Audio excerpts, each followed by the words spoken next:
Paz do Senhor, meus amados irmãos, nós estamos mais uma vez adentrando a sua casa com mais uma lição da Escola Bíblica Dominical patrocinada pelo Capé de Sande, que é o Centro de Aperfeiçoamento dos Professores da Escola Bíblica Dominical do Ministério da Assembleia de Deus em Santo André. Nós louvamos a Deus pelo privilégio de mais uma vez podermos vir aqui compartilhar os ensinamentos da Palavra de Deus, nesse momento que nós estamos iniciando o quarto trimestre de 2020, onde nós vamos estudar a fragilidade humana e a soberania divina, pautadas no sofrimento e na restauração de Jó. Antes de darmos prosseguimento à nossa aula, nós queremos proceder com uma oração e eu queria convidar o irmão Éden para nos levar a Deus nesta oração. Querido Senhor, no nome de Jesus, nós queremos neste momento pedir mais uma vez a Tua bênção para que tenhamos um momento de edificação, um momento, Senhor, onde o Teu Espírito Santo esteja nos ensinando e ajudando a cada irmão, cada professor na preparação da sua aula, concedendo graça, concedendo sabedoria, concedendo, Senhor, dos céus aquilo que é a virtude para ministrar da melhor maneira possível a aula da Escola Bíblica. Pai, é o que nós te pedimos e te agradecemos em nome de Jesus. Amém. A nossa oração é que o nosso compartilhar ele seja importante para você no preparo da sua aula, você que é professor da Escola Bíblica Dominical, que você possa assistir essa aula e não só assistir, mas compartilhar com outras pessoas, que você possa curtir o nosso canal no YouTube, o canal da Assembleia de Deus em Santo André. E se você tocar o sininho, todas as vezes que um vídeo novo for postado no nosso canal, você vai receber a informação dessa nova postagem. Nós temos a alegria, neste momento, de ter conosco aqui o irmão Éden, que já orou, e temos também o irmão Saulo, que vão estar cumprimentando os irmãos. Nesta oportunidade, eu quero cumprimentar a todos os professores, os ouvintes, com a paz do Senhor. Para mim é um privilégio poder estar aqui para introduzirmos este tema a respeito deste homem, deste personagem tão importante da Bíblia Sagrada, que é Jó, e quero agradecer a Deus em primeiro lugar e aos irmãos pelo convite em poder fazer parte desse momento. A paz do Senhor Jesus, aos amados irmãos que nos acompanham, é um privilégio, é uma satisfação muito grande poder mais uma vez estarmos juntos para estudar a Palavra de Deus. Também agradeço a oportunidade de mais uma vez poder cooperar e é uma alegria iniciar um novo trimestre, sempre na expectativa de que haverá crescimento, aprendizado enriquecedor para nossas vidas, nossos irmãos professores e nossos alunos, para que em tudo haja o aperfeiçoamento dos santos através da Palavra de Deus. Meus irmãos, esse próximo trimestre, então, nós estaremos estudando a respeito da fragilidade humana e a soberania divina. E esta revista ela é comentada pelo pastor José Gonçalves. Ele é escritor, é conferencista, membro da Comissão de Apologética da CGADB e líder da Assembleia de Deus em Água Branca, no Piauí. A nossa primeira lição, ela vai enfocar o livro de Jó. E o título dela é O Livro de Jó. O nosso textuário está registrado em Tiago, capítulo 5 e o versículo 11, onde nós lemos assim: Eis que temos por bem-aventurados os que sofreram. Ouvistes qual foi a paciência de Jó, e vistes o fim que o Senhor lhe deu, porque o Senhor é muito misericordioso e piedoso. A verdade prática diz assim: o livro de Jó não é apenas uma preciosidade da literatura universal, mas, sobretudo, uma poderosa resposta de Deus para as grandes questões da vida. A leitura bíblica em classe desta primeira lição, ela está registrada na segunda carta de Paulo a Timóteo, capítulo de número 3, versículo 16, em Ezequiel, capítulo 14, versículos 14, 19 e 20, e também em Tiago, capítulo 5, versículo 11.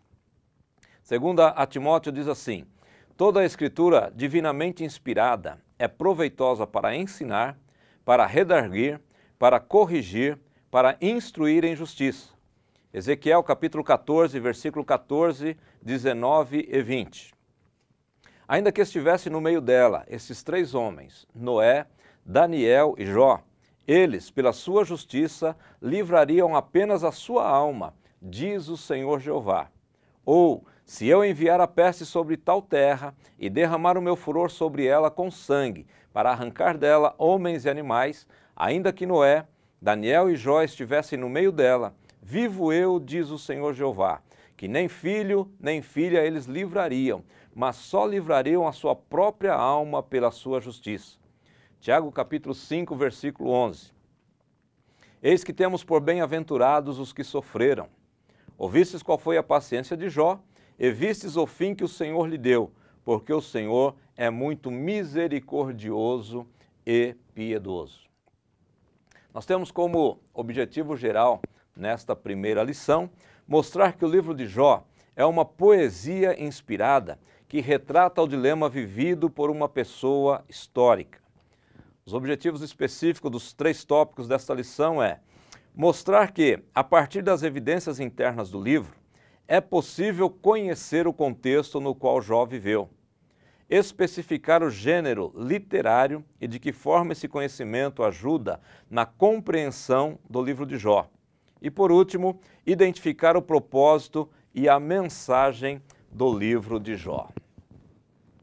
Então, nós estamos começando esse 4º trimestre de 2020, onde nós vamos estudar um dos livros mais fascinantes do Antigo Testamento. O livro de Jó realmente é uma leitura empolgante.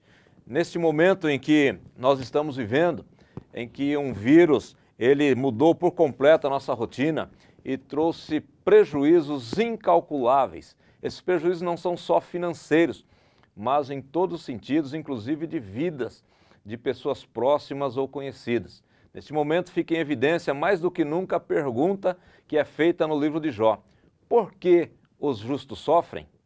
O livro de Jó vai abordar a questão do sofrimento e o expõe na perspectiva de diversos pontos de vista. Alguns pontos de vista, segundo Stanley Ellison, diz assim: do ponto de vista Satanás, por que o justo sofre? O sofrimento é um meio de Satanás forçar a pessoa a renunciar a Deus.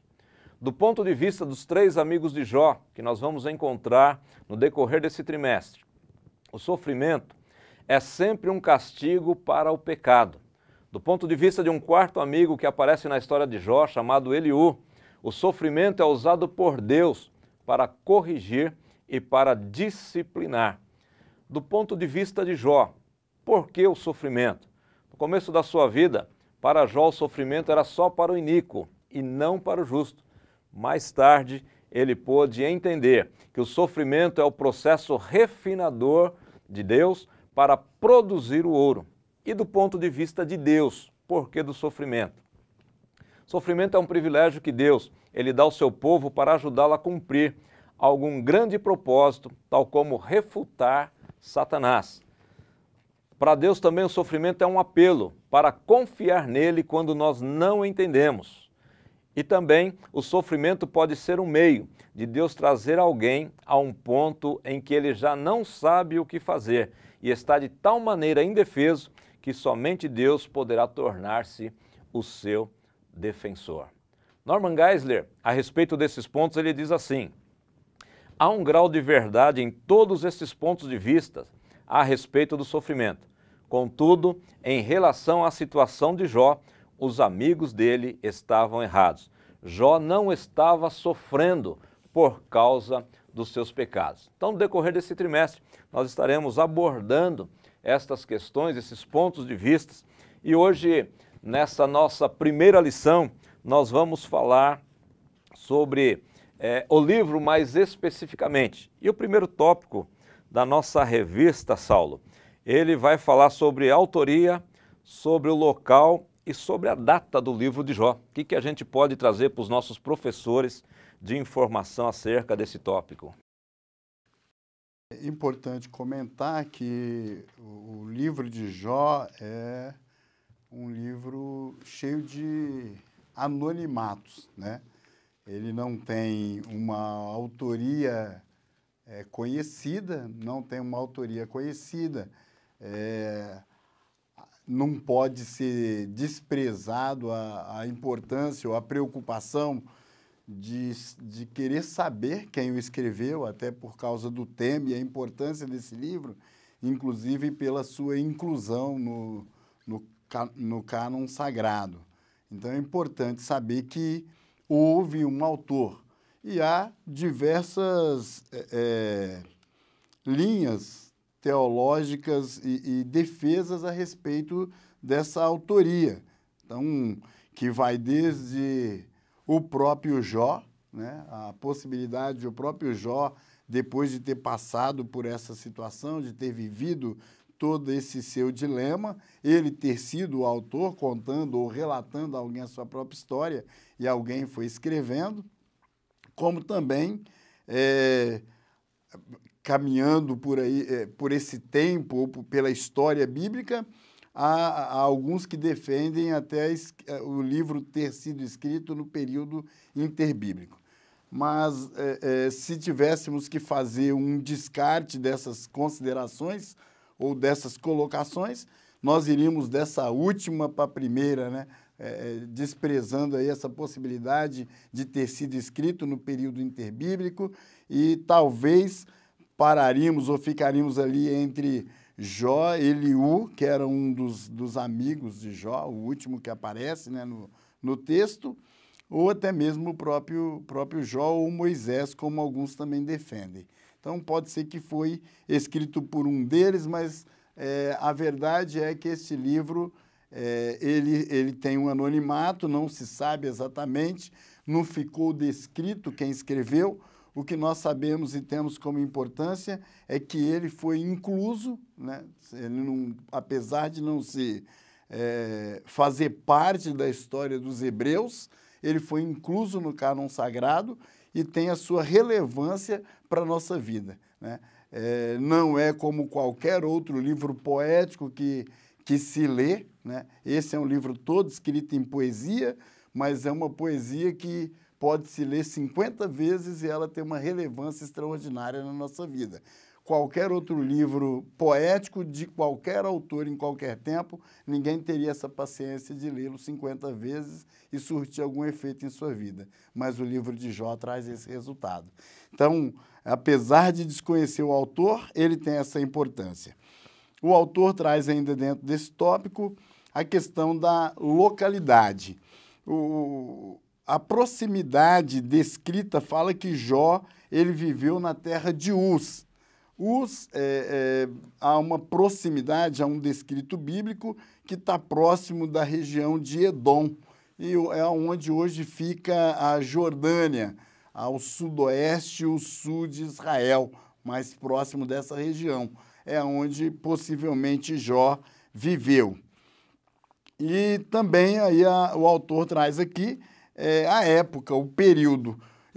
O período, ele também é uma discussão, não há um consenso do tempo em que isso aconteceu. Há alguns que defendem que o livro foi escrito aproximadamente, ou pelo menos na época dos patriarcas, até pela relação histórica e pela postura do próprio Jó como patriarca, né, como uma autoridade familiar que exercia bem esse papel patriarcal. Dá para se perceber dentro da história do próprio livro como Jó exercia muito bem, e tem muita semelhança aos próprios patriarcas conhecidos na Bíblia, como Abraão, como Jacó e outros patriarcas na Bíblia. Então, tem muita semelhança. Então, o primeiro tópico é essa abordagem, falando aí, então, da autoria, da localidade e falando também da época, do período em que possivelmente ocorreram os fatos narrados no livro de Jó. Falando também sobre tempo, período, né, onde temos estas variações de vertentes interpretativas, né, um versículo que ajuda a aproximar um pouco mais também no tempo é o versículo de número 16 do capítulo 22, que cita o dilúvio. Então, versículos 15 e 16, ele cita sobre os ímpios que foram tirados antes do seu tempo. Eu vou até ler brevemente. Jó 22, versículo 15 e 16, que diz assim: Porventura consideraste a vereda do século passado, que pisaram os homens iníquos? Eles foram arrebatados antes do seu tempo. Sobre o seu fundamento, um dilúvio se derramou. Então já dá para dar a entender que pós-dilúvio, que ele já menciona esse fato, dá a entender também que não é muito depois do dilúvio. Por causa do quê? Por causa da longevidade, por causa do tempo de vida. Porque em 42, versículo 16 deste livro, cita o tempo de Jó pós essa revelação, essa experiência com Deus, que é 140 anos após essa experiência. E aí nós entendemos então que é aquele momento onde tem aquela mudança de tempo, onde antes do dilúvio a estimativa de vida era muito maior do que nós conhecemos hoje, né? Eram séculos de vida, 900, 800, 700, e foi gradativamente sendo reduzida, onde após o dilúvio isso então foi drasticamente baixada. Então se ele viveu um período de vida que ele teve 10 filhos, então alguém adulto, maduro, com 10 filhos, depois mais 140. Então é um pouco pós-dilúvio, mas não tão distante, porque já estaria reduzido para 120, 100 anos. Né? Então dá para situar aí essa época patriarcal, né? Principalmente também por esse ato sacerdotal que mostra que ele fazia na sua casa, porque se fosse pós a lei de Moisés, já não estaria essa permissão, somente o sacerdote, somente uma linhagem pode oferecer o sacrifício.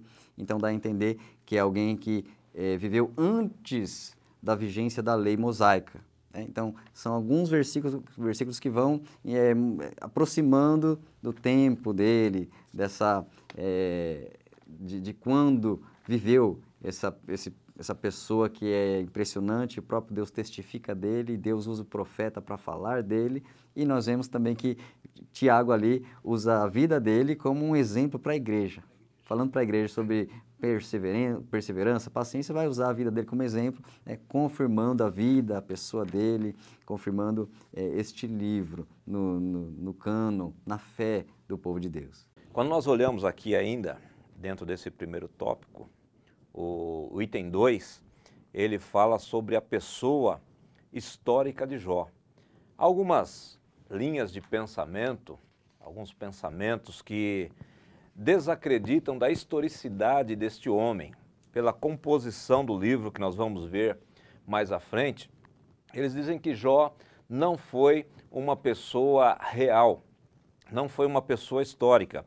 E dos embasamentos para esse tipo de pensamento é que a Bíblia não cita a genealogia de Jó. Não temos a origem deste homem. Mas se a gente for partir para essa linha de pensamento, nós vamos desacreditar também do profeta Elias, porque a Bíblia não dá a origem do Elias. Elias entra na história do povo de Israel só assim, e então Elias o tisbita. A Bíblia começa citando Elias assim, sem dizer de onde ele veio e para onde ele vai, filho de quem, não dá nenhuma característica. Então esse argumento para desacreditar da historicidade de Jó, ele é um argumento que não se sustenta, até porque quando a gente olha para o texto bíblico, a gente percebe que a narrativa situa Jó como um personagem histórico. Além de citá-lo nominalmente, a Bíblia fala da região, que já foi dita aqui até pelo Saulo, que ele era da terra de Uz, essa terra que fica ali, segundo alguns historiadores, a leste do Mar Morto, cerca de 240 quilômetros mais ou menos.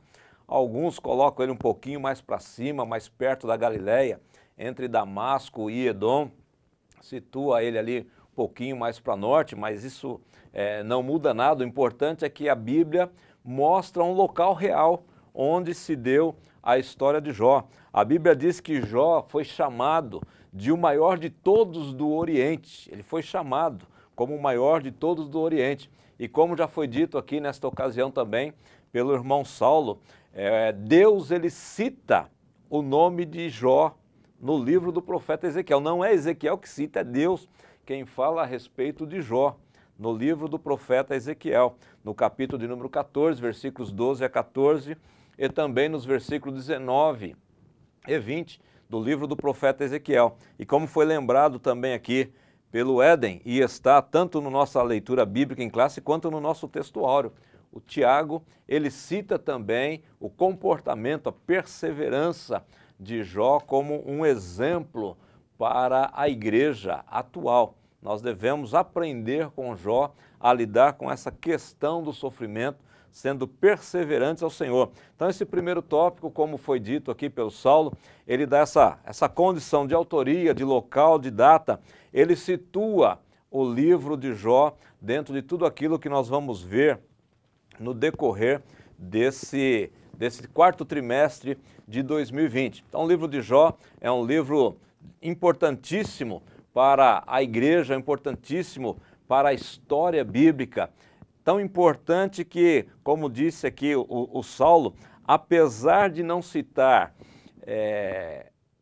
a lei de Moisés, apesar de não citar as intervenções de Deus no Êxodo, apesar de não fazer referência a muita coisa da história de Israel, ele foi colocado no cânon hebraico sem nenhuma contestação. Não existe contestação do porquê o livro de Jó fazer parte do cânon sagrado, já vindo desde os dias do Antigo Testamento.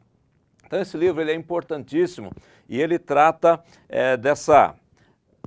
dessa dificuldade do homem de entender o porquê do sofrimento. É muito difícil para nós entendermos esta situação. Então esse primeiro tópico ele fala dessa autoria, do local e data, que como foi dito é tudo incerto, né? Nós não sabemos exatamente quem foi que escreveu, o local que foi escrito e a data de que foi escrito. Temos algumas especulações que já foram ditas aqui, mas que não podemos confirmar. O segundo tópico, ele vai falar da estrutura do livro, da estrutura literária do livro.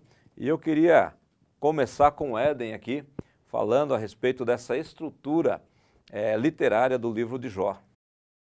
Jó está classificado como um livro poético, juntamente com os livros de Salmo, livro de Provérbios, livro de Eclesiastes e de Cantares, né? Pela sua forma, a sua estrutura, onde Deus foi falando com o homem de diversas maneiras.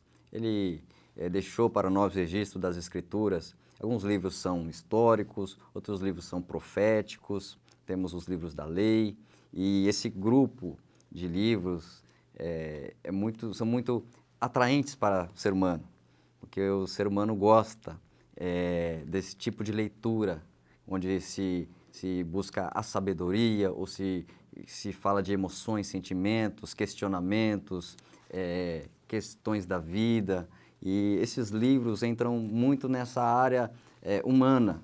O homem, ele tem suas indagações, o homem tem seus questionamentos, e aí esse livro vai entrar de uma maneira onde tem um pouco de prosa no início, no final, e no decorrer do seu grande conteúdo tem essa característica poética, onde um pouco dos paralelismos que se encontram se perde um pouco em traduções, né? A forma um pouco se perde quando você vai traduzir, mas no original tem muitos paralelismos, as expressões de como a cultura judaica descreve, e eles fazem de uma forma muito, muito bela, e Deus inspirou, Deus moveu dessa maneira para que ficasse uma literatura tão maravilhosa, tão atraente, tão reconhecida mundialmente como um livro de uma extrema qualidade literária, né? Onde muitos olham e veem um drama, né? Pelo seu dilema pessoal, onde se vê a sabedoria, porque uma das questões tratadas são os porquês e a forma de viver, o que é agradável a Deus e o que não é. Por isso que ele é classificado também, além de poético, como também sapiencial, ou seja, sabedoria. Então ele é poético e sapiencial, ou seja, se é tratado sobre a sabedoria de vida, né? É um livro, podemos olhar para ele de uma forma filosófica. Por que trata a filosofia? Os conceitos da vida, né? O pensar na existência. Então, um pouquinho da forma filosófica, se pode observar, eles estão lá de uma forma filosofando, né? O porquê disso, o porquê daquilo, por que sofre, por que Deus permite, Deus é justo, então é Ele que está permitindo porque Ele está tratando, e aí eles vão debatendo, e aí qual é a forma que é a estrutura desse livro? O próprio comentarista citou sobre os ciclos de diálogos, onde o que acontece após o início, onde narra-se sobre quem é Jó, sua vida, sua integridade. O versículo-chave ali é o capítulo 1, versículo 1, fala da sua integridade, sua qualidade moral, né? Extrema qualidade moral é citada da vida dele. Então o capítulo 1 vai mostrando ali o início, quem é Jó, depois no 2 vai mostrando as provações debaixo da permissão de Deus, e aí no 3 o seu lamento, e aí no 4 ali em diante vai começar esses diálogos. E como são esses diálogos? São 3 ciclos, onde cada amigo faz uma argumentação, Jó faz a sua contra-argumentação, sua defesa, a sua tese, sua visão, seu conceito de Deus. Então, o que acontece? Um amigo traz uma argumentação, Jó defende. O outro amigo traz um outro argumento e Jó responde, rebate. Um outro amigo traz uma argumentação e ele rebate. Então, isso é um ciclo de 3 argumentações e respostas. E aí depois começa-se de novo, o primeiro retorna a falar. Então são 3 ciclos onde os 3 falam, Jó responde. E aí após esses 3 ciclos, vem por último um outro amigo que chega depois, o Eliú, que chegou, não se sabe o momento exato, mas ficou aguardando. Ele, conforme a cultura da época, sendo mais jovem, aguardou, não entrou direto, ele preferiu aguardar, para depois começar a falar. Ele também aí trouxe um esclarecimento, trouxe outro ponto de vista. Nós veremos em lições seguintes os pontos de vista, os conceitos teológicos de cada um deles, né? Foi um debate ali entre eles. E aí, depois disso, vem a manifestação, a revelação de Deus e o fim que Deus preparou, Deus fez, que é o desfecho desse livro tão interessante que nós vamos vendo e vai ficando emocionante o que acontece, nós estamos vendo de fora. E aí, no final, é o desfecho que vemos aí a restauração da parte de Deus. Então esse é o esboço do livro, esse início, essa revelação que nós que estamos lendo, uma coisa interessante, podemos comentar, é que nós que estamos lendo temos o descortinar do que acontece nos ares. Agora, quem está vivendo não sabe. Então uma coisa interessante desse livro é que o que está lendo conhece, sabe essa conversa que teve entre Satanás e Deus. E agora, quem está lá passando não sabe, né? Ele está lá vivendo aquilo, e aí para nós vivemos aí por fora. Agora, quem está lá vivendo realmente tem que atravessar tudo aquilo, e por isso os questionamentos. Por quê? Por quê? Né? Até um questionamento daquela época que mostra a natureza humana que pergunta isso, e até hoje é perguntado quando alguém que não conhece Deus, não serve a Deus e vê um sofrimento ou uma injustiça, por quê? Se Deus é justo, por que o justo sofrer? Se Deus é bom, por que ele não traz logo o bom, né, a bondade na vida dessa pessoa? Se Deus ele tem o controle, por que o mal está aparentemente tendo sucesso? As coisas erradas à frente. Então, questionamentos. Então, é muito interessante a estrutura do livro, o início, esse lamento e o seu desfecho também. Então, é um livro maravilhoso. Dentro desse ponto de vista que o Éden colocou a respeito de nós hoje podermos olhar de um outro prisma, é muito importante a gente estar atento ao que a palavra de Deus como um todo, e em particular o livro de Jó nos mostra, porque às vezes a gente está envolvido numa situação e não sabe o que está acontecendo no mundo espiritual. Hoje a gente olha para o livro de Jó e sabe que tudo aquilo que ele sofreu estava dentro de um querer de Deus, dentro da soberania de Deus. Isso é muito importante para que a gente aprenda também a descansar em Deus. De acordo com o segundo tópico aqui da nossa revista, quando fala da estrutura literária do livro de Jó, eu peguei aqui uma frase de um grande poeta, Alfred Lord Tennyson. Foi um grande poeta, foi um poeta de grande envergadura, e ele considerava o livro de Jó como o maior poema dos tempos antigos e modernos. E ele dizia assim: esteticamente falando, Jó é a produção literária suprema do gênio dos hebreus.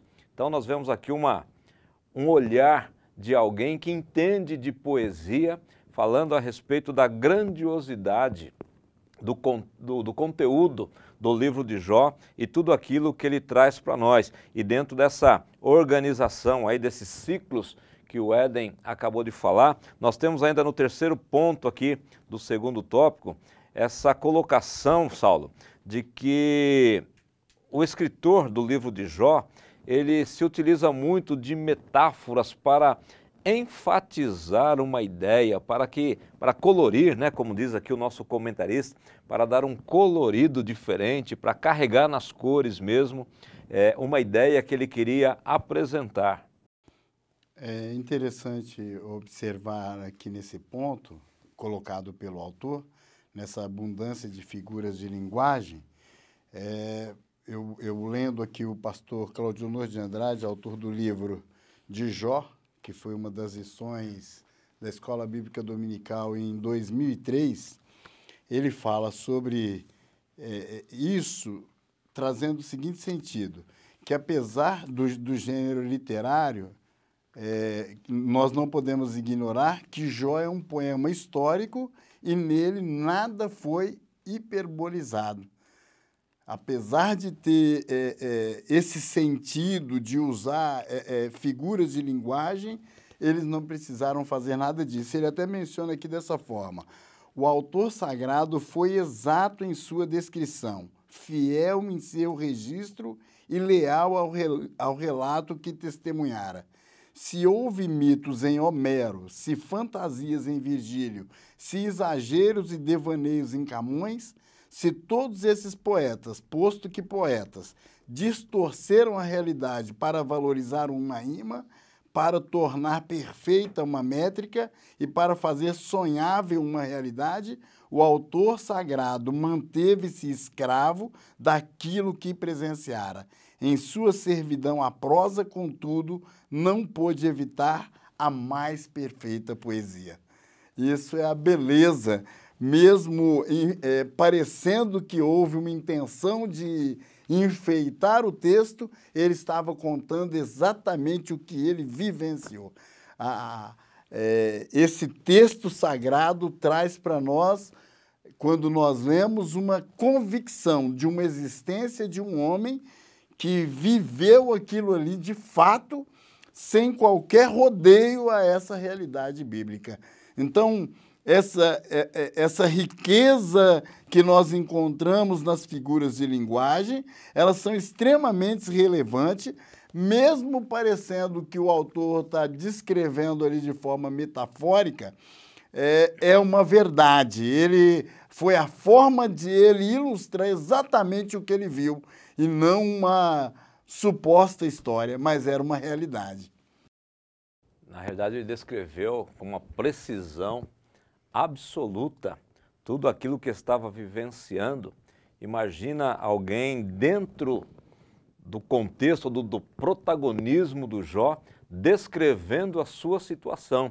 É quando ele diz que a vida ela é como um vapor, ele quer descrever então a situação exata que ele está vivendo. Então, apesar dessa linguagem metafórica, ela realmente é uma descrição precisa daquilo que Jó estava vivendo, até porque quando a gente lê o texto, e nós vamos estudar isso nas lições seguintes, quando os amigos de Jó, eles chegam, eles se deparam com uma situação tão deplorável que eles calados ficam, aguardando ali o momento de poder se pronunciar diante da situação que eles encontraram. Então essa estrutura literária de Jó, como foi dito aqui pelo Tennyson, é um poeta muito conceituado, descrevendo aqui a precisão, a supremacia, a genialidade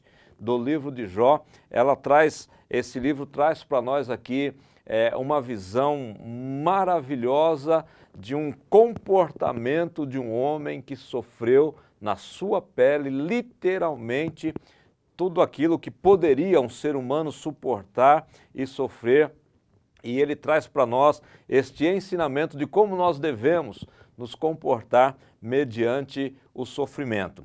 E no terceiro e último tópico desta lição, nós vamos abordar a natureza da mensagem.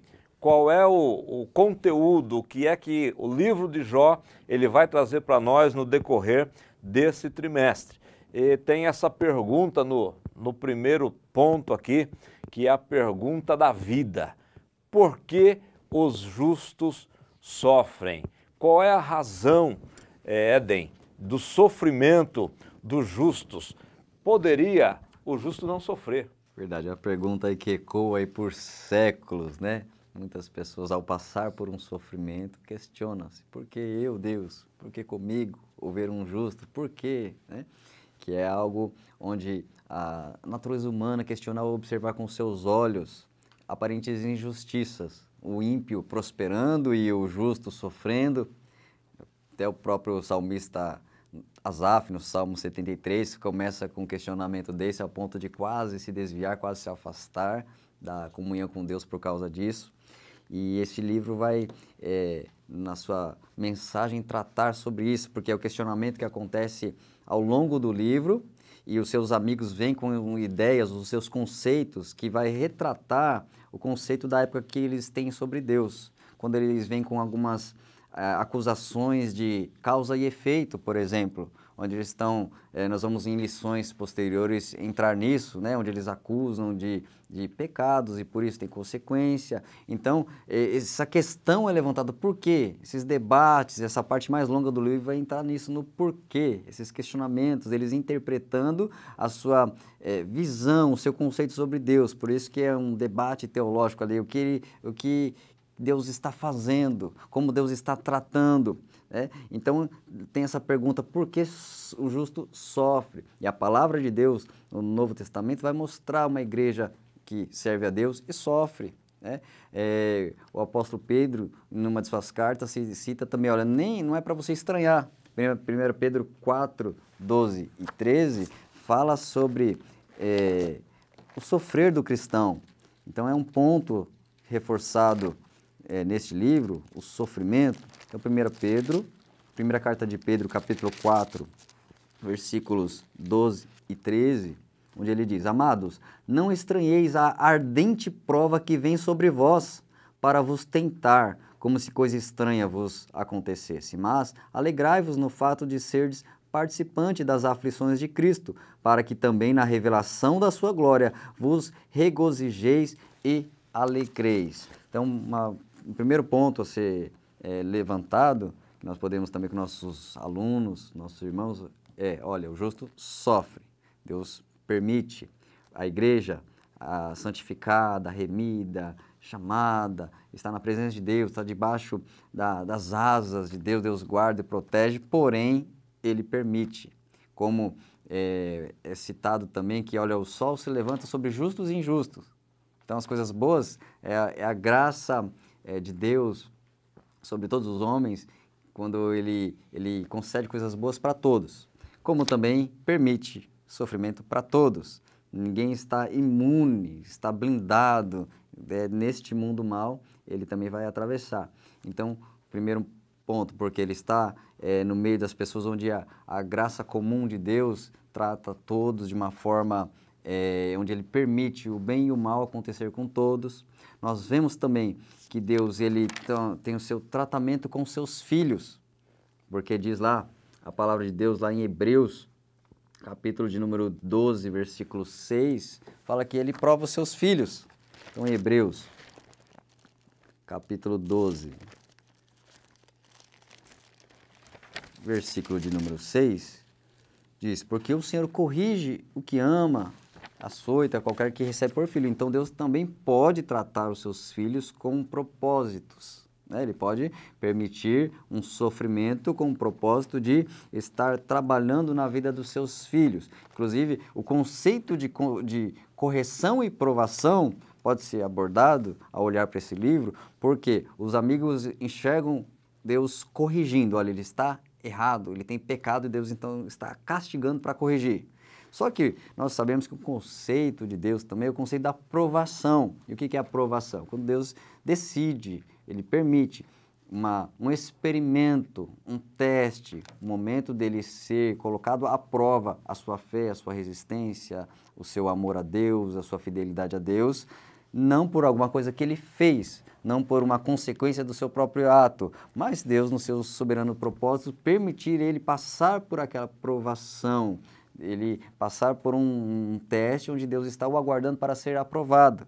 Porque o que pode diferenciar também de correção, provação é a finalidade, correção é para aquele que está errado voltar ao caminho correto, provação já é alguém que está bem, está servindo a Deus, mas Deus quer muitas vezes aperfeiçoar, quer santificar, que é diferente. Então, provação, correção e até a tentação, onde a origem não é divina, a origem é maligna, que vem um teste, mas na verdade o intuito é derrubar, o intuito é afastar de Deus, né? Então, um justo sofrendo, ele tem que estar atento. Olha, eu posso estar sendo provado por Deus. Deus está atento para ver qual vai ser a minha reação de fidelidade. Essa pergunta do tópico 3, o ponto 1, Saulo, por que os justos sofrem? Esse é um problema difícil para a filosofia, para a teologia, para a vida humana em geral. Existem vários pontos de vista, várias ideias a respeito do sofrimento. Dentro desse contexto da história de Jó, há uma discussão histórica, como já colocado pelo irmão Éden, em que nós, os seres humanos, estamos sempre a perguntar. E principalmente nós, os cristãos, depois que entregamos a nossa vida ao Senhor, aceitamos-o como Salvador da nossa vida, dá-se a impressão de começar a gozar ou ter o direito de gozar de algum privilégio aonde não nos cabe mais o sofrimento. Há, inclusive, uma teologia, um ramo da teologia liberal, né? Uma teologia mais moderna, em que faz esse tipo de defesa de que o cristão não pode sofrer. Quando, na verdade, essa pergunta ela é feita não só por aqueles que não servem a Deus, como é feita também pelos cristãos. E a pergunta que é feita aqui é exatamente essa, né? Por que o justo sofre? E Jó, o livro de Jó é uma resposta a essa pergunta. Porque Jó, ele sofreu o tempo todo, passou esse episódio de sofrimento na sua vida, mas Jó, ele, por certo, partiu sem ter essa resposta. Nós estamos olhando o livro de Jó como assistindo a uma peça teatral. Então, a nossa visão é desde o começo, uma decisão divina do que aconteceria com Jó. Jó mesmo não sabe até hoje por que razão que ele passou por toda aquela situação, aquela provação. Então, quando nós olhamos para esse cenário, nós vamos entender que a aflição ela faz parte. E essa discussão filosófica, inclusive o pastor Claudionor de Andrade também nesse livro, faz aqui uma série de considerações trazendo o conceito dos epicureus, dos estoicistas e do próprio existencialismo, que são conceitos de filosofia, essa última, muito moderna, né, já do século XIX, século XX, o existencialismo, e que contradiz dentro do seu conceito quando trata da questão do sofrimento, levando os homens a entender que se há sofrimento, o que ele tem que buscar é o fim da sua vida. Isso contradiz o próprio conceito existencialista. Vê que a filosofia, ela se contradiz, dependendo da ótica, ela se contradiz naquilo que ela mesma prega. Se ela prega existência, por que o sofrimento tem que ser encerrado com o fim da vida? Ela se perde, ela vive o aqui e o agora. Esse é um conceito do existencialismo.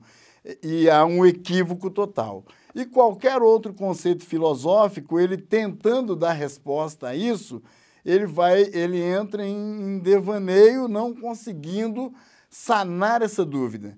E nós faríamos talvez também essa mesma pergunta.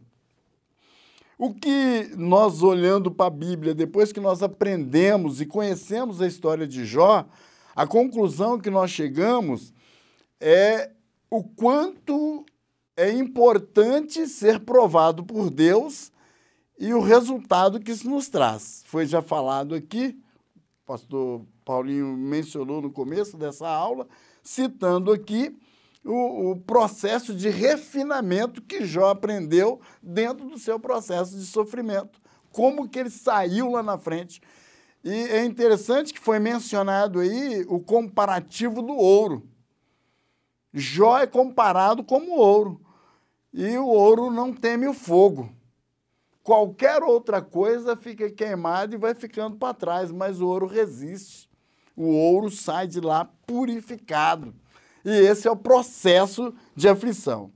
No Salmo 119, versículo 71, que é onde tem uma palavra que traz o sentido desse sofrimento de Jó, o salmista diz assim: foi-me bom ter sido afligido, para que aprendesse os teus estatutos. Então, há um ensino nesse trabalhar de Deus na vida de Jó. Ele saiu lá na frente melhor do que ele entrou dentro desse processo. E não é fácil viver esse momento do sofrimento, onde nós colocamos em xeque mesmo, às vezes, essa coisa de por que eu estou sofrendo, sendo que eu não cometi nenhum ato de injustiça. É uma indagação de Jó durante o seu sofrimento. Num dado momento, o sofrimento é tão intenso que Jó reclama de ter nascido. Por que é que eu não fui abortado? Por que é que eu não morri ao nascer? Ele coloca 3 condições de fim de vida por causa da situação de sofrimento que ele passou, porque não é fácil sofrer. Passar o processo de sofrimento é doloroso. O que o livro de Jó nos traz, e aí o resultado e o que é para ser aprendido no livro de Jó, é a persistência e paciência. O foco do livro de Jó é nos ensinar de que, apesar de passar por sofrimento, o justo passar por sofrimento, ele tem um fim vencedor. O salmista Asaf, lá no Salmo 73, ele faz uma série de comparativos de observar o ímpio ser próspero e abençoado e parecer que Deus não faz nada de bom com o justo. E aí, no fim, quando ele entra no templo, ele acorda para a vida e percebe que não é bem assim. O Salmos 37, deixa eu confirmar aqui se é esse salmo.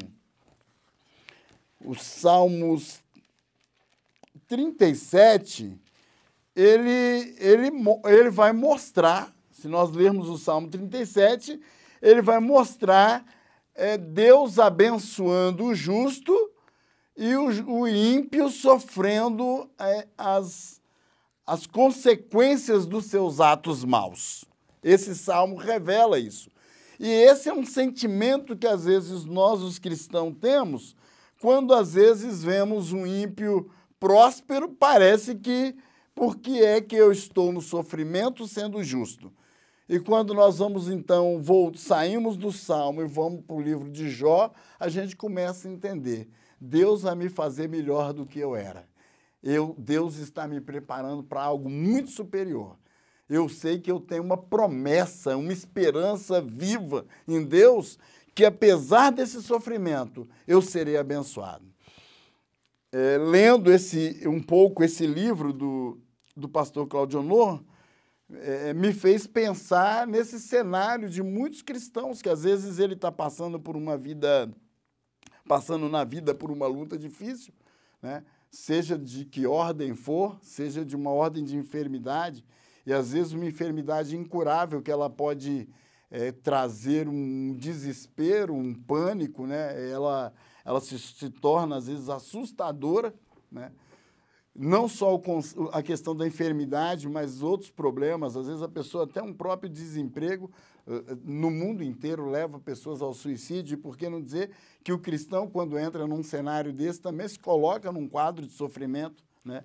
E cada um com uma intensidade diferente. Uns lidam com isso com facilidade, outros sofrem isso com muita intensidade. Para eles se torna meio traumático. Mas, indiferente da proporção do sofrimento, o cristão precisa olhar nesse sentido gracioso de Deus, de que Deus não abandonou. Quando nós estamos passando por sofrimento, Deus está acompanhando a nossa vida. Mesmo que Ele não fale nada, não se manifeste, mesmo que Ele não nos dirija a palavra, seja na pregação, na oração, seja de que forma for, Ele está nos acompanhando e Ele sabe que nós seremos vencedores. Por isso Ele nos permite ser afligidos. Mas nessa aflição é preciso olhar para o contexto da história de Jó. Nós sairemos refinados como ouro. Nós sairemos de lá muito melhor do que entramos. Então, os conceitos filosóficos, teológicos, os conceitos humanos para o sofrimento, aonde se busca uma resposta, possivelmente nós vamos parar no mesmo contexto de Jó. Não tem uma resposta para essa indagação. Nós viveremos com ela. O que eu preciso compreender e aprender em Jó é que eu preciso ter a devida paciência e persistência.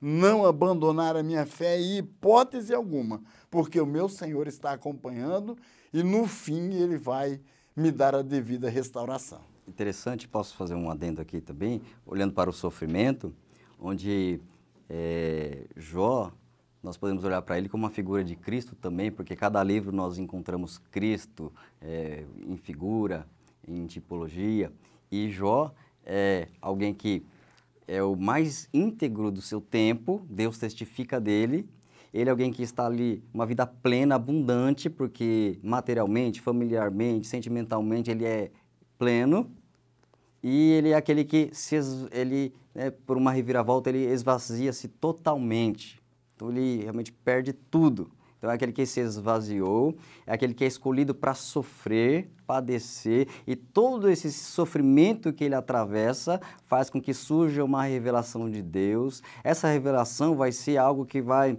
revolucionar no seu tempo. Eles enxergavam Deus de uma maneira após a experiência de Jó, o testemunho de Jó, e depois que foi passado de geração em geração através da vida de Jó, foi revolucionado o conceito de Deus na época. E Cristo é esse que esvaziou-se, Cristo é aquele que recebeu a missão de padecer e sofrer, Cristo é esse que trouxe a profundidade da essência, da grandeza, da espiritualidade e da essência do reino de Deus. E no final Jó ainda recebe a ordem de Deus para orar pelos seus amigos e ele ainda estava doente. Então ele doente, ele ora pelos seus amigos, ou seja, ele é o abençoador, o intercessor, mesmo sofrendo, ele tem a bênção nas suas mãos, como Cristo, que na cruz estava lá pedindo perdão àqueles que não sabiam o que estava fazendo. Então nós vemos que no sofrimento, Cristo, ele é o exemplificado aqui nesse livro também, e aí nós vamos entender que esse livro deu uma ótica diferente, onde nós aprendemos a olhar, não somente o olhar humano, mas olhar para a eternidade. O cristão é chamado a olhar para a eternidade, onde o apóstolo Paulo cita, né, as aflições deste tempo não são para se comparar com a glória que em nós há de ser revelada.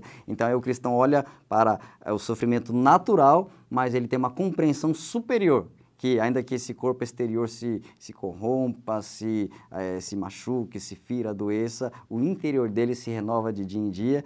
Então nós olhamos para esse livro na ótica do sofrimento, que o sofrimento não é o fim, que o sofrimento não é o acabar da vida humana, e trazendo para o Novo Testamento a compreensão que a igreja tem, que ela olha o sofrimento e ela enxerga a eternidade. Pode sofrer, mas ela está olhando para o céu, sabe que Cristo tem uma nova morada para ela. Nós olhamos por esses comentários, queridos, a importância deste livro, do livro de Jó. Hoje a gente olha com o olhar de quem, como disse o Saulo aqui, assiste. Jó, ele foi o protagonista, ele não estava entendendo nada. Hoje, pela bondade e misericórdia de Deus, a gente pode olhar para este livro com este olhar. Mas quando eles estavam ali vivendo aquele contexto de sofrimento, quando os amigos de Jó, eles chegaram ali na intenção primeira de talvez confortá-lo e depois acabaram confrontando ele, não confortando, eles manifestaram ali uma ideia que graçava naquele tempo, que é a ideia da teologia retributiva. nós temos também o outro contraponto, e que foi justamente o ponto em que Satanás tentou pegar Deus. E é o segundo ponto aqui desse terceiro tópico, que tem a pergunta aqui: existe bondade desinteressada? Assim como nem todo sofrimento é consequência de pecado, Satanás aqui ele quer colocar diante de Deus que Jó ele só era temente ao Senhor, ele só servia a Deus porque Deus o abençoava, porque Deus ele concedeu tudo o que Jó precisava para ter uma vida próspera, para ter uma família abençoada, para ter uma saúde boa. Então existe o contraponto aqui dessa teologia retributiva, é onde Satanás, Saulo, ele vai diante de Deus e diz assim: bom, o Jó só te serve porque o Senhor cobriu ele de bens. De fato, né? A mentalidade do diabo, quando nós começamos a ler o livro de Jó, que a gente vê esse embate, esse apontamento de Satanás, né, de entender ou de querer dizer para Deus de que a fidelidade de Jó ou a obediência de Jó estava ligada aos seus bens ou à sua vida abençoada, né? E era só por essa razão. E então Deus, como num ato de justificar, ele não deve nenhuma satisfação ao diabo, mas tendo conhecimento do homem Jó, ele prontamente o desafia a tocar a vida de Jó para provar a Satanás que a fidelidade de um homem que serve ao Senhor, que confia em Deus em fidelidade, não está atrelada aos seus bens, às bênçãos que possui ou às coisas que possui. E aí foi aonde Deus permite que ele toque na vida de Jó. Jó começa, então, a sofrer todos aqueles dissabores já conhecidos dentro do seu livro, perder tudo que tem. Por fim, Satanás ainda confronta Deus mais uma vez por dizer que, enquanto a sua saúde estava boa, ele não o negaria, porque estava com a saúde em ordem.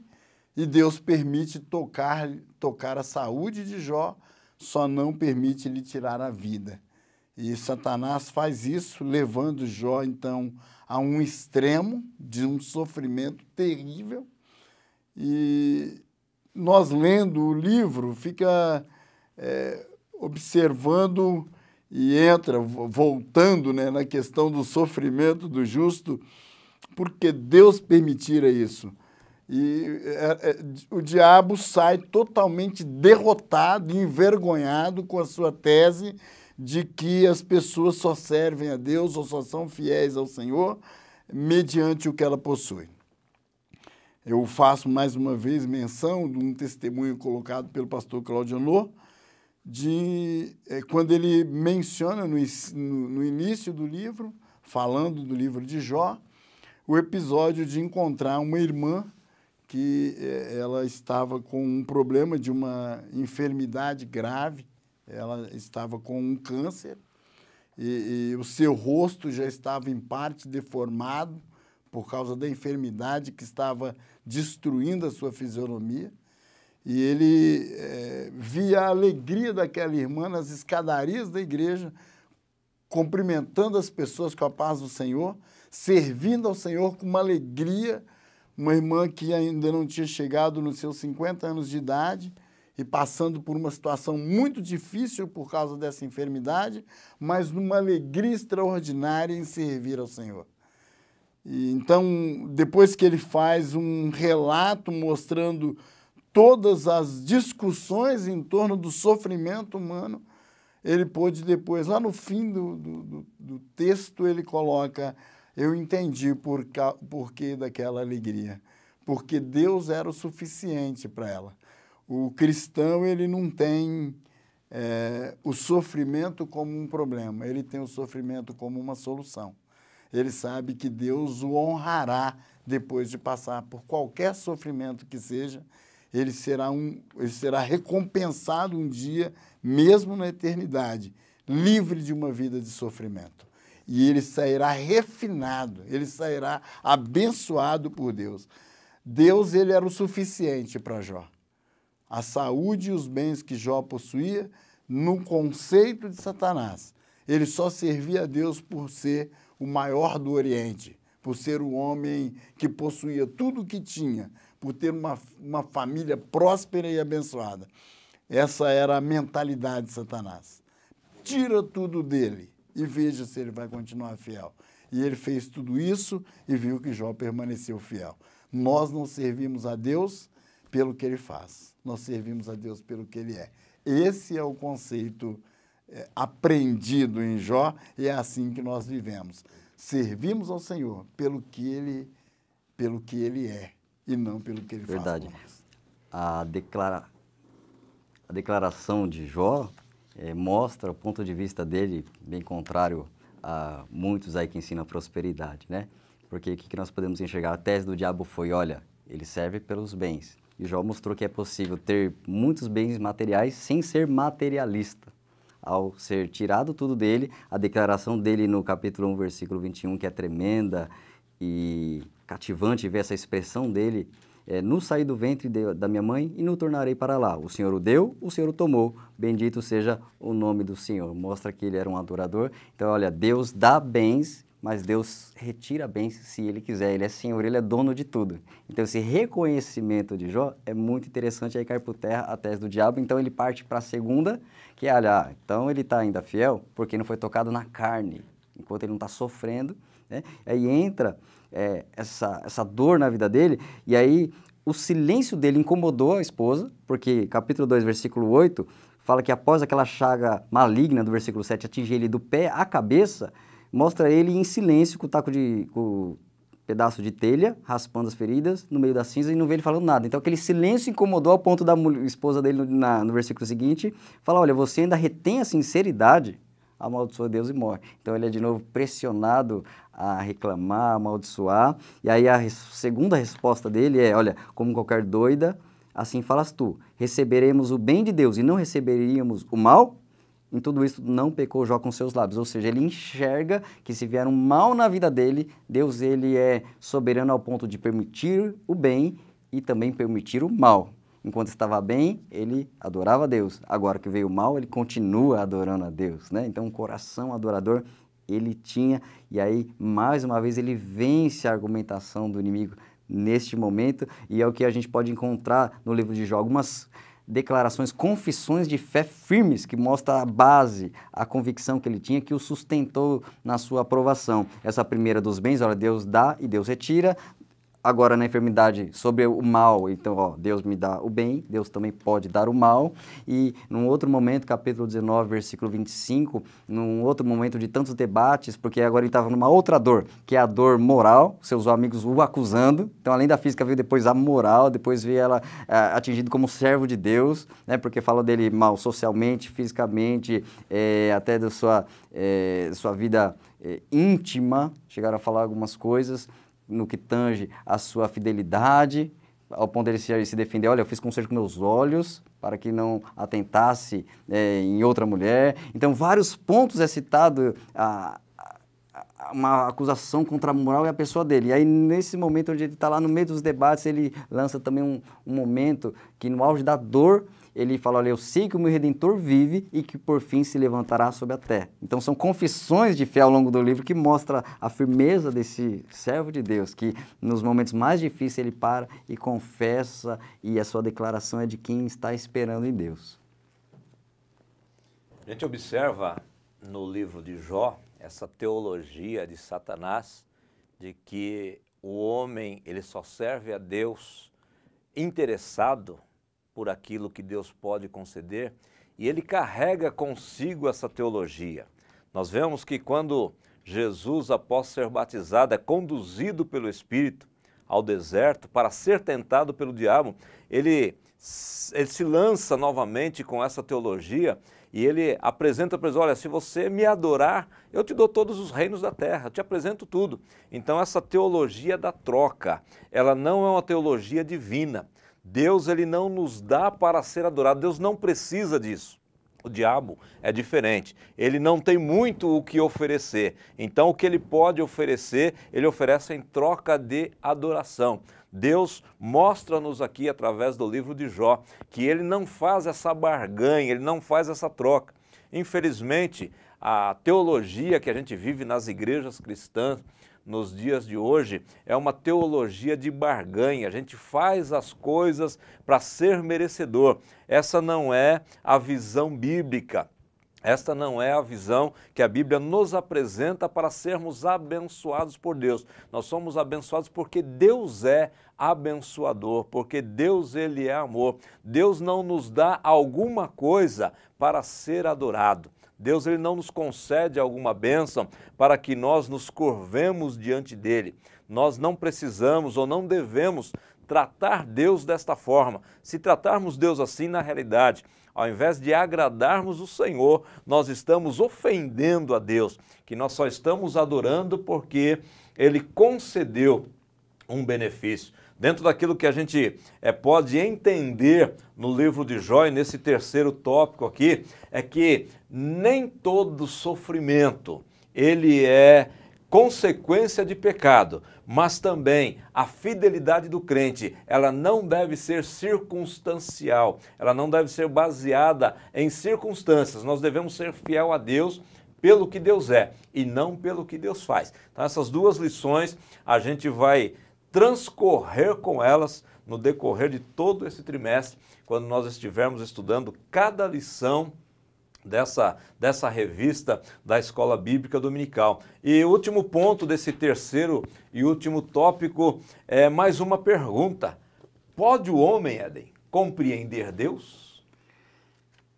Eles falaram tanto sobre Deus e não conseguiram chegar a conclusões. Deus, ele é infinito, imensurável, eterno, ele é maravilhoso, excede todo entendimento. Depois ele aparece para Jó e faz uma série de questionamentos, cerca de 70 perguntas, às quais Jó também não tem resposta, e são perguntas que demonstram a grandeza de Deus, o governo absoluto de Deus, poder criador de Deus, e aí vai mostrando o tamanho de Deus, a ponto depois dele apenas reconhecer, olha, ele tudo pode, nem os seus pensamentos podem ser impedidos, falei do que não entendia, e aí ele reconheceu que ele havia falado demais, e agora a experiência com Deus foi transformadora, foi aperfeiçoadora, ao ponto dele falar, olha, antes eu ouvia, agora eu vejo, então ele saiu experiente. Então, Deus é tão tremendo e ele deve ser por nós conhecido, por nós experimentado, e isso nós não podemos colocar Deus numa caixinha, como eles tentaram colocar naqueles debates, olha, Deus é assim, assado, trabalha mecanicamente, faz isso e acontece aquilo, faz isso e o efeito é isso, né? E aí a compreensão sobre Deus foi expandida naquele tempo, foi expandida por Jó, foi expandida até pelos seus amigos que compreenderam que aquele que aparentemente era o pecador foi lá orar por eles, né, foi lá interceder por eles, aquele que estava doente tinha a bênção na mão para abençoar eles, interceder por eles, para que a ira fosse apaziguada, porque Deus estava aborrecido com os amigos que falaram que era errado. Então, o homem não pode compreender Deus totalmente, deve se crer, deve se render, deve se abrir, deve-se na palavra e na vida com o Espírito Santo de Deus aproximar-se para mais e mais conhecê-lo, um conhecimento que nunca vai chegar à plenitude, nós iremos no céu, né? E aí conheceremos face a face, continuaremos conhecendo, mas nós podemos ver aqui o seu poder, ele é declarado ali como o que tudo pode, porque Deus é onipotente, quando ele aparece falando da sua criação, ele é onipresente, porque ele está desde o começo ali com Jó, Jó não viu, Jó não ouviu, Jó não sentiu, mas Deus estava lá. E quando na aprovação também o cristão, ele suporta, confiando em Deus, mesmo que ele não veja, mesmo que ele não ouça, mesmo que ele não sinta, é crer na onisciência de Deus. Olha, eu não estou sentindo, mas Deus está aqui, Deus está comigo na aprovação, Deus não me abandona na aprovação. Ele não respondeu porque ele não quer, porque não é o momento oportuno. Quando ele quiser, ele responde, quando ele quiser, ele faz, quando ele quiser, ele entra e restaura, né? Então, ele é o é o onipresente, estava lá. E o onisciente sabe de todas as coisas. Jó não sabia por que sofrendo, Deus sabia. Jó não sabia qual seria o fim daquilo, se ele iria morrer, mas Deus sabia. Deus, usando a sua onisciência, ele sabe todas as coisas, permitiu Satanás chegar, permitiu Satanás lançar seus argumentos, permitiu a aprovação chegar, e Deus sabia, conhecia que iria ser algo maravilhoso vivido para a vida daquele homem. Então a gente vê Deus nos seus atributos demonstrados ali nesse livro, mostrando que ele está no controle de tudo e que a onipresença dele foi real, presente. E no livro ele aparentemente não está, mas ele está trabalhando, está por detrás de tudo sob seu controle. Ou seja, Satanás foi até onde Deus permitiu. O sofrimento foi até onde Deus permitiu. Os amigos falaram até onde Deus permitiu. Os amigos estavam por cima e Jó por baixo até onde Deus permitiu. Quando Deus entrou, tudo mudou de lado, tudo mudou de figura. Então, que nós vamos enxergar que Deus se deu a conhecer-se um pouco mais no livro de Jó. Eles aprofundaram um pouco sobre o conhecimento, a essência e o caráter de Deus neste livro. Importante colocar aqui, diante dessa abordagem do irmão Éden, falando sobre essa compreensão, né, que o homem quer ter de Deus, eu penso que Jó, ele no fim da vida, talvez tendo uma resposta e uma mudança drástica na sua vida, que foi o fechamento, a parte conclusiva de um retorno, uma resposta de Deus, mudando o seu quadro totalmente, né, como o irmão Éden já colocou, e o ato, a revelação, o conhecimento de Deus que nós temos através desse ato de revelação e não de informação, Deus se revelando a Jó, né? Deus se apresentando, ó Jó, era eu mesmo que estava dentro desse contexto da sua vida. Jó até ali, então, passou o sofrimento todo, quando ele tem uma resposta, o autor menciona que até esse ato transformador de Deus, ele falando da transformação de Paulo, ele cita a transformação da vida de Paulo, né? Que Paulo é um perseguidor, parece ser um homem que logra êxito em todas as suas ações em sua vida, parecendo que tudo que ele está fazendo está correto até ali, e aliás, ele defendia isso como certo, né? E de repente ele sofre uma transformação. Acontece muito semelhante na vida de Jó, né? Que Jó, tudo está muito bem, de um momento para outro há uma catástrofe generalizada, um sofrimento implantado, e no fim, uma nova restauração. Na nossa mente, a gente fica pensando, Deus, como Deus pode ser compreendido? E a grande indagação da humanidade é essa, né? Por que Deus permite que tantas pessoas sofram no mundo? Por que Deus permite tantas catástrofes? Por que Deus permite que o mal aconteça? Por que Deus permite muitas vezes que até um justo sofra um ato violento, né? E às vezes essas indagações, elas são incomodadoras, nós fazemos como seres humanos limitados, né?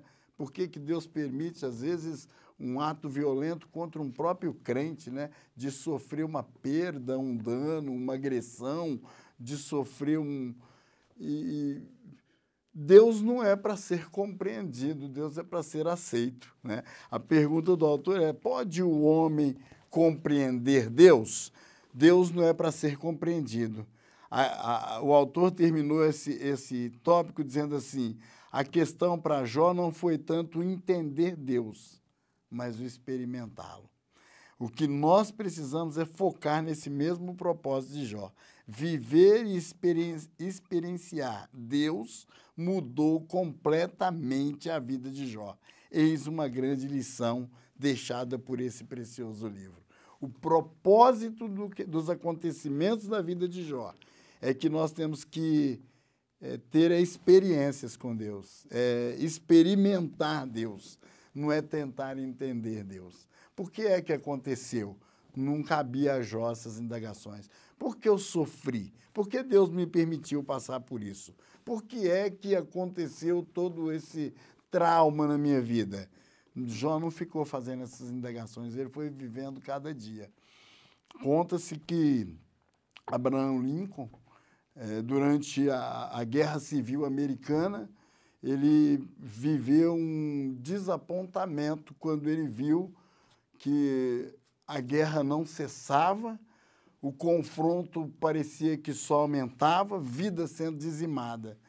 E conta-se que Abraham Lincoln usou o livro de Jó como uma experiência para a sua vida naquele tempo, em que ele pautava na perseverança, na paciência e na experiência com Deus.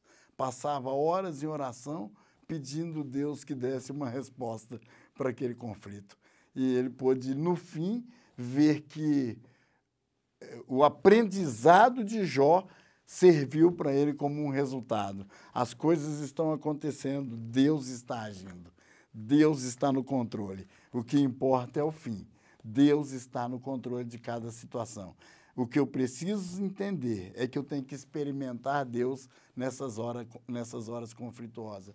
Mesmo que o momento pode ser de sofrimento, mesmo que o momento pode ser de uma grande luta, eu preciso experimentar Deus. Essa é a hora de entrar em profundidade, em intimidade com Deus, como Jó fez. Apesar de desafiado, como já colocado aqui nessa aula pelo pastor Paulinho, pelo irmão Éden, diversas vezes ele foi desafiado porque perdeu tudo, pelos amigos que o afetou moralmente. Não, Jó está acontecendo, é por isso. E quantas vezes nós não enfrentamos a mesma situação? É porque você não faz isso, é porque você não contribui, é porque você não foi no culto, é porque você não...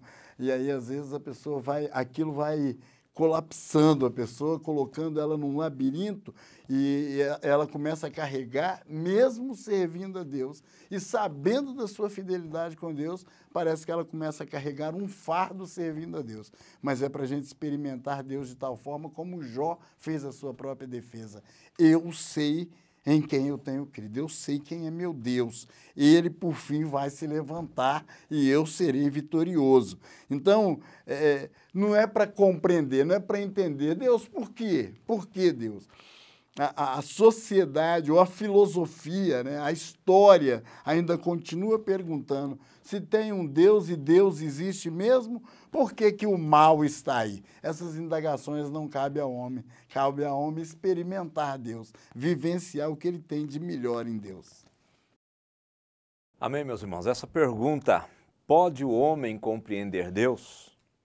Apesar de alguém definir a teologia como sendo o estudo de Deus, jamais o homem compreenderá a essência de Deus. Entretanto, é possível, através do estudo, da oração e da intimidade com Deus, ter experiências que revelem, ainda que parcialmente, o caráter e a bondade de Deus. Compreender Deus, jamais compreenderemos. Conhecer plenamente Deus, jamais conheceremos, mas cada dia Deus pode descortinar um pouquinho do seu caráter, um pouquinho da sua bondade, um pouquinho da sua soberania, um pouquinho da sua onipresença, da sua onisciência, e nós vamos crescendo em conhecimento, crescendo em experiência, crescendo em intimidade com Deus, esse Deus que está pronto para se revelar. Dessa forma, queridos, nós chegamos ao final desta primeira lição desse trimestre promissor, desse quarto trimestre de 2020, onde nós vamos estudar esta lição pautada, baseada no livro de Jó. E nós queremos ouvir aqui as considerações finais dos nossos irmãos convidados para esta aula. Quero começar aqui pelo irmão Éden.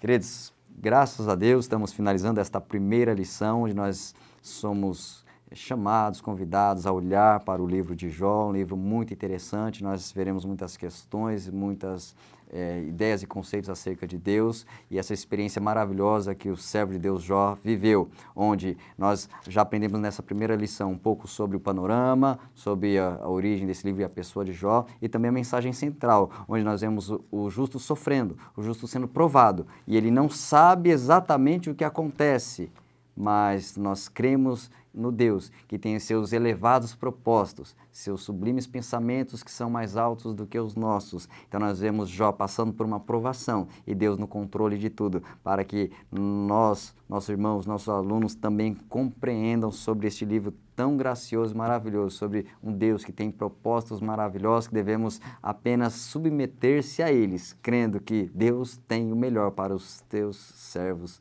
e seus filhos. Amém? Deus abençoe. Em nome de Jesus, tenha uma ótima aula e prosseguimos durante esse trimestre. Esperamos nos próximos vídeos. Também quero fazer aqui o meu agradecimento por esta oportunidade, mencionando que o livro de Jó é o 18º livro da Bíblia.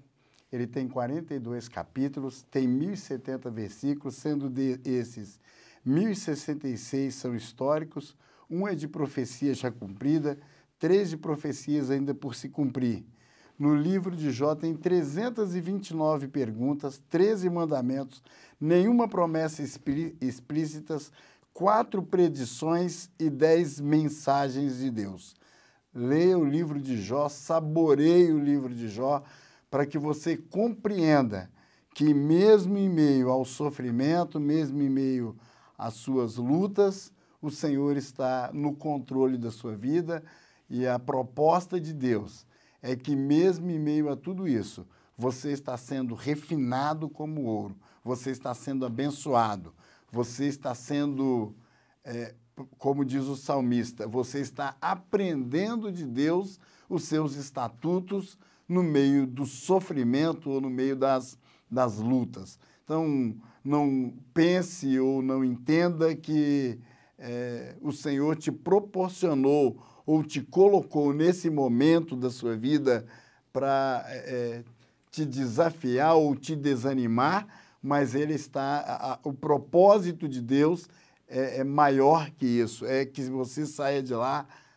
abençoado, renovado e fortalecido, encorajado e diferente de como você entrou nessa situação. Que Deus abençoe a sua vida. Querido professor, a lição inicial desse trimestre, ela apresenta algumas informações a respeito do livro de Jó e também dos seus personagens, e no decorrer desse trimestre nós vamos estudar com o objetivo de aprender o porquê do sofrimento humano e também da soberania de Deus. Quero te convidar a ficar conosco no decorrer desse trimestre, a nos acompanhar as aulas do CAPED, acompanhar o canal da Igreja Assembleia de Deus, o canal do YouTube da Igreja Assembleia de Deus. E como nós sempre dizemos, você tem aí, além deste vídeo, além desta aula que nós estamos aqui compartilhando, você tem a sua revista que você deve estudá-la com afinco, com dedicação. Você deve também ler, estudar a Bíblia Sagrada, a Palavra de Deus, de preferência em mais de uma versão. Você deve também se munir de um bom comentário bíblico, de um bom dicionário bíblico também, e buscar outras ajudas, outros auxílios para que você possa dar uma aula interessantíssima, onde os seus alunos eles venham ter prazer em te ouvir, eles venham ter prazer em participar da sua aula. Que Deus em Cristo Jesus, Ele possa te abençoar de uma forma tremenda e poderosa. E nós vamos encerrar esta aula com mais uma oração, e eu quero pedir aqui ao irmão Saulo para nos conduzir a Deus nesta oração. Oremos. Senhor nosso Deus e nosso Pai, nós te louvamos, bendizemos a Ti, Senhor, por esta oportunidade em que estivemos durante esse período aprendendo, estudando a Tua Palavra, ó Senhor, discutindo a respeito de temas pertinentes à Escola Bíblica Dominical, e que ele seja de relevância e edificação para a vida dos professores, para a vida dos alunos, que o alcance, Senhor, dessa discussão temática no livro de Jó, durante todo esse trimestre, seja abençoador para a sua igreja na face da terra. Em nome de Jesus nós te pedimos. Amém. E assim nós encerramos mais esta videoaula, pedindo ao Senhor que te abençoe rica e poderosamente.